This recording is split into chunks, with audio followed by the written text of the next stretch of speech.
from Mantas. Actually, can I still record, Mantas? Yeah, sure. Okay, good. Then you want to share your screen already? Yes. Introduce you. So Mantas did his PhD at Vilnius University in UR-SPICE group, where he studied structural phase transitions in metal organic frameworks. Then he got a UCL Quantum Research Fellowship, and then he also joined the group of John Morton at the University College London, where he's doing EPR method development. And today he's talking about cryogenic preamplifiers in EPR. Mantas, it's yours. Thanks, Nino, for the introduction, and you and your team for keeping the heartbeat of EPR during these difficult times. And of course, for opportunity to present my latest research. So today I'm going to talk how to significantly boost X-band EPR sensitivity using low noise cryogenic preamplifiers that we place in a typical EPR probe head very close to the sample. So let me begin by asking a question why we need to amplify, especially if we are measuring at low temperature. So why we need to amplify as soon as possible. And the reason, of course, is thermal noise, which has voltage amplitude proportional to square root of temperature, as shown here. And let's take an example where we have a sample, let's say at 6K, and a low noise amplifier LNA at room temperature, which would be a typical setup in most of commercial spectrometers. And let's say this is our signal, which is coming out of the resonator. So it has substantial SNR, and then when it travels to the detection chain, it picks up room temperature noise, and of course, this kills our SNR significantly. And then the signal is amplified. Well, here I'm showing normalized signal by the amplifier gain. Otherwise, I wouldn't be able to put such a high signal in the same plot. Now, the situation is drastically different if you are using a low noise amplifier very close to the sample. So we have the same EPR signal emitted from the resonator, and then if we amplify immediately, then we boost the noise level and also the spin signal to such amplitudes that are much bigger than room temperature noise. And then if we add room temperature noise, it barely affects our signal, and we detect basically unchanged SNR. So as you can see, there is a huge difference between these two setups. Of course, in reality, we have some attenuation before the amplifier. Also, amplifier itself has some degradation of SNR. So this is just ideal picture. And actually, this is already done in NMR. So probably most of you know these guys. So this is a cryoprobe, a Booker cryoprobe used in NMR. It has a low noise amplifier inside, which is cooled down to cryogenic temperatures. And introduction of such cryoprobes actually resulted in significant increase in NMR sensitivity over the last decades. So what about EPR setup? So now if we look at the commercial typical EPR spectrometer, and if you'll try to find the low noise amplifier, we'll see that it's at room temperature in the microwave bridge, while the sample, of course, could be at low temperature, and this is highly not ideal because let's say if we compare the noise levels between 4K sample and room temperature, we see that we lose almost up to a factor of 10 in SNR. So there is huge benefit to amplify our signals as fast as possible.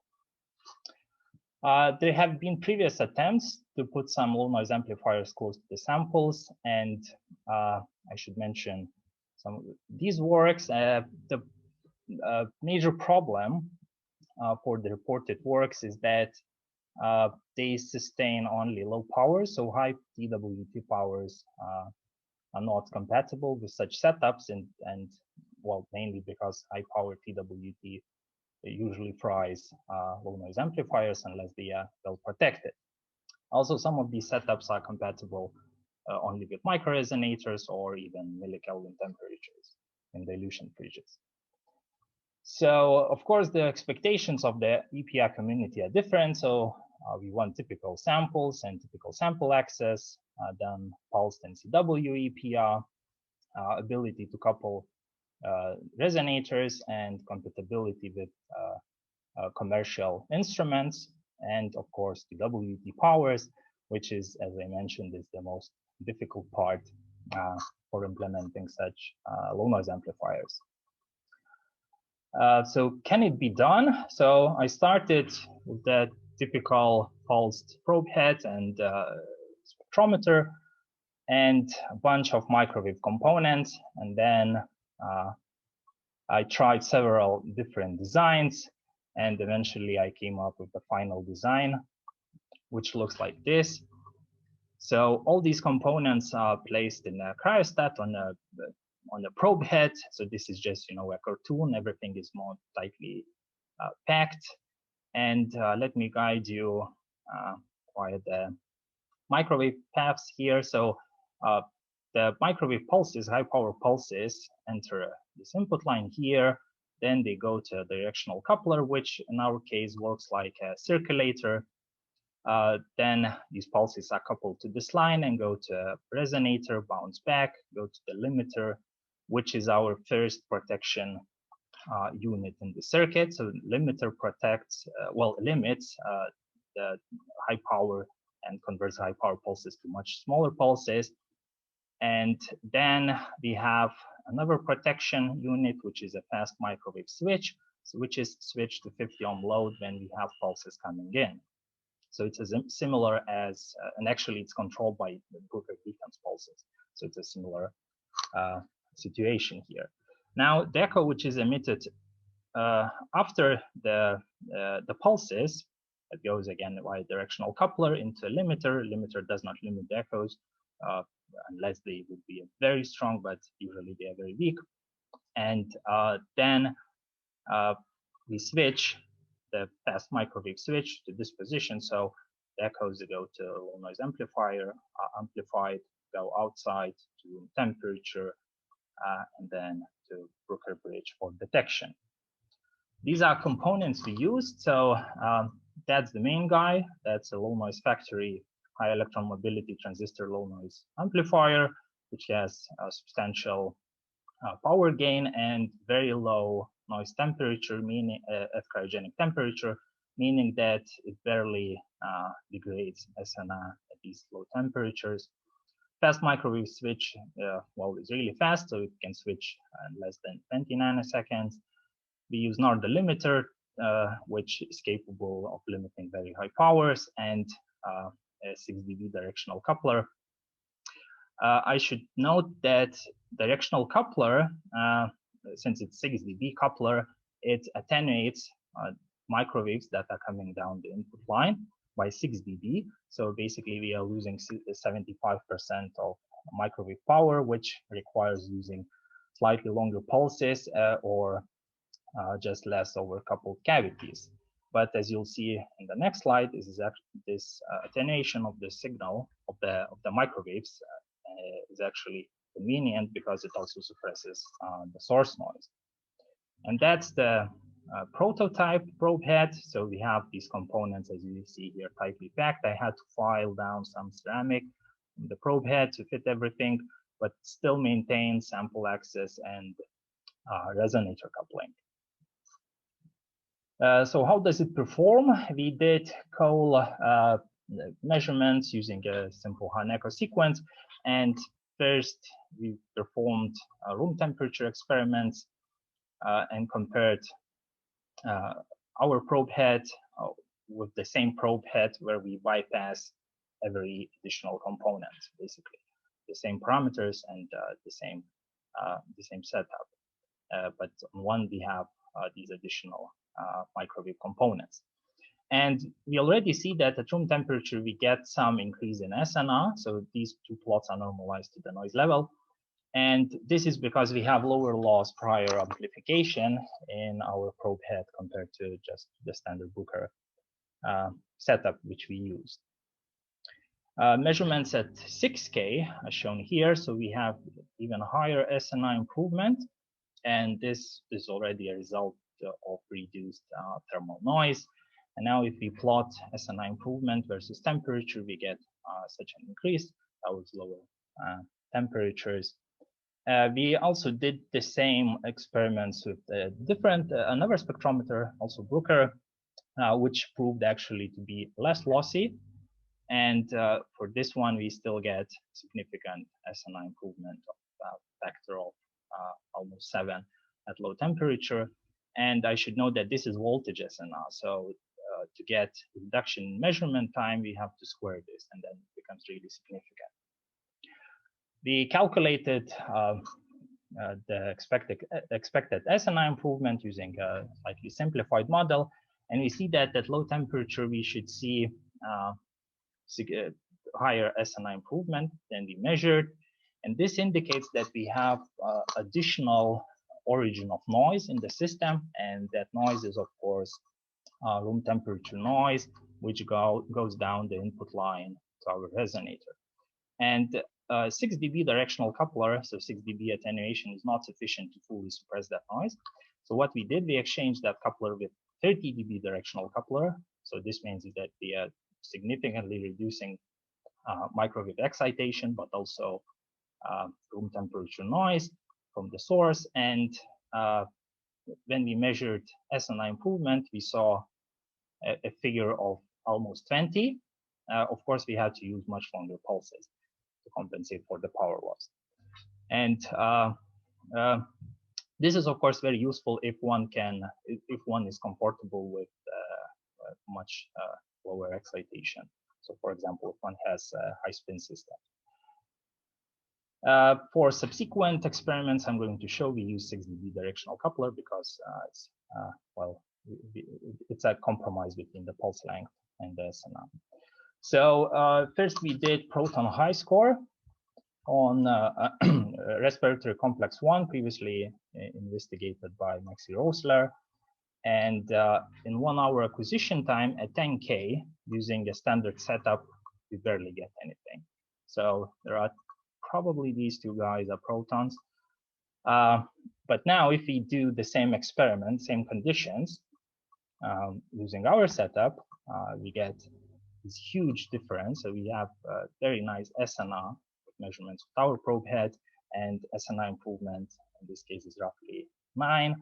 So in measurement time reduction, it's a factor of 80. So you can imagine of getting the same result in 1 hour as you would get in 4 days.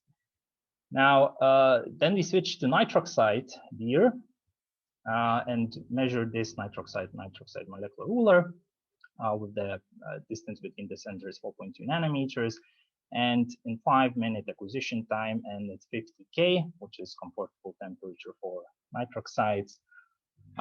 We get something, but it's not great. This is the standard setup. Now, if you measure with the modified probe head, you see very nice oscillations and very nice distance distribution. And this gives SNI improvement of roughly a factor of 6-7, which is again in agreement with Hanek-Cole experiments. We wanted to test how it performs at lower temperature with respect to Deere experiments. So we measured copper-copper molecular ruler with the mean distance of 4.5 nanometers, and 30-minute acquisition time at 10K gave us basically nothing with the standard setup, while measurements with our modified probe head gave nice oscillations and nice distance distribution. And the SNI improvement was roughly a factor of 10, which is again, it has to be squared to get decrease in measurement time. So I would like to summarize that our probe head reduces losses. So the microwave components prior amplification have lower losses than in typical Bruker spectrometers. We reduced thermal noise because we amplify as soon as possible. And a natural outcome of using directional couplers is that we suppress source noise, which is of course not possible in simple reflection probe heads, because you would also suppress your signal. And I hope that I managed to show that it's compatible with typical samples and sample access. We can also do CW, I'm not showing here, but we have some results. So it works with CW as well. Then we have resonator coupling. Something happened. Can you still see me? I just can't see your presentation. You stopped sharing, I think, somehow. Wow, okay. This is weird. Okay. Sorry about that. No idea what happened. Okay. Yeah, works. Cool. So yeah, we also did some CW measurements. It works, and the probe head sustains typical resonator coupling, and it's compatible with commercial instruments and TWT powers. However, due to directional coupler, we have some reduction in the excitation power. And this results, again, in huge improvement in SNI, especially huge in reduction in measurement time. And it's even better if one can bear to use lower excitation powers. We recently published this in GMR, so I invite you to check our paper. I'm also looking for X-band samples that have very weak signals. So please approach me if you have such systems. You can try to measure those. And then last slide about the outlook. So now all these components are discrete that are on the probe head. And of course, it's not great because we have to join these components. So this introduces additional losses. Also, they are bulky, so it's quite difficult to modify the probe head. And it would be nice, of course, if we could transfer everything into a single device, a single small, easily mountable device. And for this, these three guys, so that's me, James, and Oscar, we received some funding from UCL and started a company called Amplify My Probe. So I invite you to visit our webpage and show interest if you if you want to follow our progress. And with this, I would like to thank all the people involved. So these two guys you met in the previous slide, that's Christoph, John. All of them contributed significantly in design of this probe head. Then Gunnar and Irina for the help with the deer measurements, Maxi, Miriam for help with biological sample, and Adelheid, Nian, and Miriam for synthesizing molecular rulers.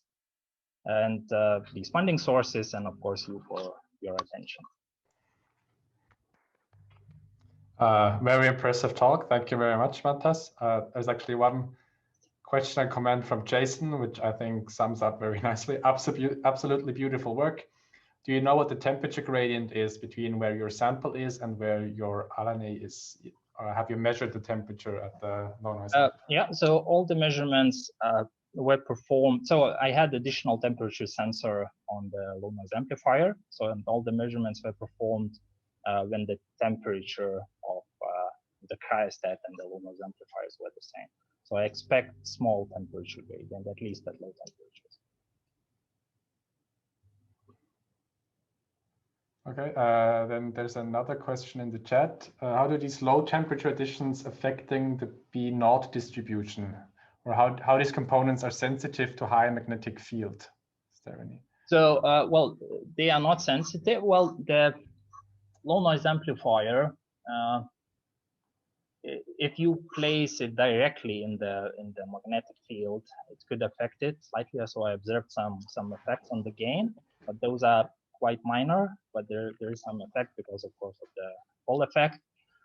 Other components are insensible to magnetic field, and the reason why we are using directional coupler instead of circulator is, of course, because of this. So circulators, they are ferrite components, and they do not like magnetic fields, and they change properties with temperature. Okay. You still have time to ask questions if you want to. I have another one. Is there any outlook towards Q-band? Yes, we have some ideas. Okay. Then Thomas? Actually, I wanted to ask the same question, but since I'm still on it, I'm just curious. Did Bruker approach you about that already? Because when NMR came up with the cryostats, Bruker was the first one, and that meant the first coffin into variance industry.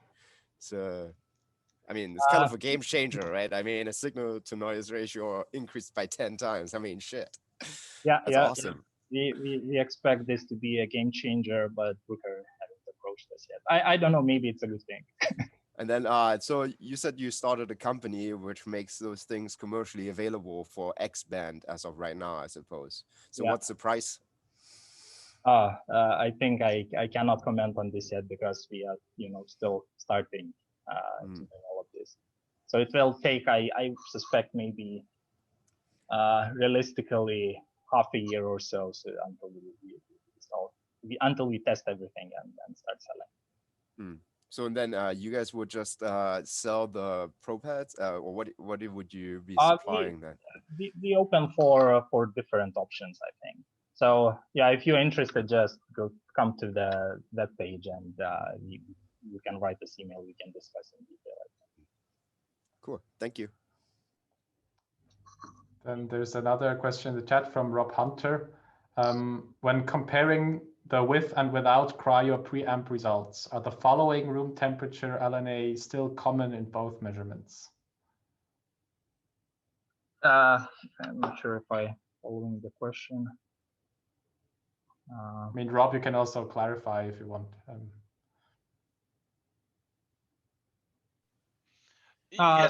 Yeah. Okay. I think I understood it. So when we compare, okay, so the standard setup, which we compare to, is just standard Bruker setup. So it has a low noise amplifier in the microwave bridge. And then when we use our microwave, our modified probe heads, we still leave the low noise amplifier in the Bruker bridge on. But we try to switch it off. It doesn't matter because, of course, the signal is sufficiently high enough. Yeah, no, I realized that the first low noise amplifier will define the noise in there as being the first item. I was just curious that obviously your system where you add the low noise amplifier, you have actually increased the amplification in the system overall then because you've added another amplifier, but it's the cryo one, and obviously that's defining your noise temperature. Yes, exactly. So good thing that one can easily bypass Bruker amplifier because, of course, for strong signals, so if you want to make this compatible with various signals, then this could saturate the digitizer. So, but bypassing Bruker amplifier would solve this. Okay. Any other questions? If not, that would be it. I think I stopped the recording as well.